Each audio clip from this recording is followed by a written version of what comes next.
Pa, ako uzimemo da rezimiramo ovaj dio sezone, bar koji sam ja vodio ekipu, a to je 5 do 6 utakmica, uspjeli smo popraviti neko stanje koliko se moglo popraviti, zaista smo bili ušli sa dosta problema. Bilo je nekolicina povrijeđenih igrača, onda žuti i crveni kartoni obično budu na kraju sezone stalni problem kada imate manje igrača u izboru. Međutim, evo, uspjeli smo nekako izvući ovih 3 utakmice i naravno 2 utakmice kupa.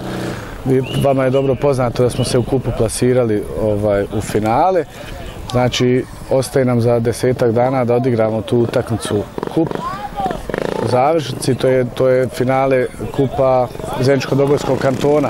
A već samim plasmanom u polufinale mi smo izborili učešće u federalnom kupu, tako da malo ćemo se još posvetiti toj utakmici. Nakon toga slijedi jedna kraća pauza da odmorimo što bolje, možda malo prestrukturirati igrački kadar i vidjeti ko će to biti sposoban dalje, jer ima 2-3 teže povrede, tako da mislim da neće moći igrači se oporaviti do iduće sezone.